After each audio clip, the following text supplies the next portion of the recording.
Mga kabayan, isa sa 6 na baniling offshore patrol vessel, na binili sa South Korea shipbuilder HD Hyundai Heavy Industries ay dumating na sa Pilipinas. At ito'y nakaschedule para sa kanyang technical inspection at assessment, bago ito commission tatanggapin sa serbisyo. Ang offshore patrol vessel na ito ay ang Raja Sulaiman PS-20, ang barkong ito ay umalis noong January 13, 2026 sa Ulsan, South Korea, at dumating ng Pilipinas noong January 17, 2026, at ito'y sinalubong ng unang guided missile frigate ng Pilipinas na BRP Jose Rizal.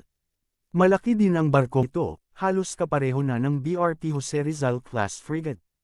Kaya ang maganda dito, aalamin natin ang kanyang katangian at mga armas kung may kakayahan ba itong maging isang offshore patrol vessel. Pero bago natin alamin, please like nyo muna ang video at mag-subscribe. Maraming salamat po. Ang BRP Raja Sulaiman ay nakadesign bilang offshore patrol vessel. Ito ay may displacement na 2,400 tons. Kaunti lang pala ang kinalaki ng BRP Jose Rizal class guided missile frigate, nasa 200 tons lang pa. Ang barkong ito ay may haba na 94.4 meters, beam na 14.3 meters, at draft na 3.7 meters. Ito ay mayroong 2 MTU STX diesel engines, at may coded na arrangement. Ang kanyang speed ay nasa 22 knots or 41 kilometers per hour. Ang kanyang processing system ay Hanwha Combat Management System. Ang kanyang mga sensor ay Leonardo SPS 732 X-band 2D air at surface surveillance radar.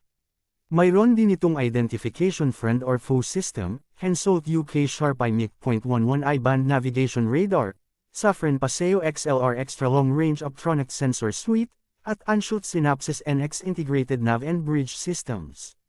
Mayroon din itong electronic warfare at decoys, radar electronic support measures, electronic warfare countermeasures, at 2 Seaguard DL66 tube 130mm IR at RF decoy launchers. Ang kanyang mga armas naman ay isang 76mm Auto Malara Super Rapid bilang kanyang main gun. 2 30mm Smash Remote Controlled Weapon System bilang kanyang secondary guns. At 2 12.7mm Heavy Machine Guns. Mayroon din itong isang 10 tons na naval helicopter. Mga basic lang ang kanyang mga armas, dahil ang offshore patrol vessel na ito ay nakadesign lamang para sa monitoring ng exclusive economic zones, anti-piracy, at maritime security. Kaya mga basic lang ang kanyang mga armas, dahil hindi sila talaga nakadesign sa mga heavy combat. Ang kanilang basic standard na weapons ay nakafocus lamang bilang self-defense, at pangpigil ng mga hindi sumusunod na mga barko. Pero kahit ganito lang ang kanyang mga armas, pwede pa rin ito upgrade in the future. Dahil based sa mga report, mayroong itong mga lugar na nakalaan para sa karagdagan niyang mga armas. Tulad ng vertical launch system kung saan nakalaan ito para sa Korean Vertical Launch System surface-to-air missiles. Mayroon ding space para sa kanyang anti-ship missile launcher na Sea-Star missile. May lugar din para sa kanyang towed array sonar bilang kanyang anti-submarine warfare. Ang structure ng barko ay sinadyang palakasin para sa karagdagang Mistral 3 air defense missiles, torpedoes, at karagdagang remote weapon stations. Nakadesign din ito para makahold ng multi-mission containers para sa modular upgrades at sa iba pang operational roles, tulad ng search and rescue, mine laying, or specialized surveillance. May mga space din ito para sa kanyang sensor upgrades, tulad ng upgrade sa kanyang electronic warfare countermeasures, radar systems, at surveillance sensors. Ang HDP-2200 Plus design ay nakafocus talaga sa future upgrade para maging capable combatant corvette in the future.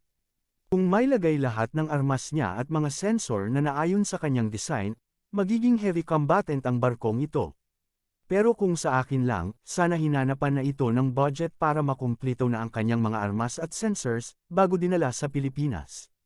Pag nagkagyera wala ng time para mag-upgrade, okay lang sana kung marami ang barko ng Pilipinas na may kakayahan sa mga multi-mission.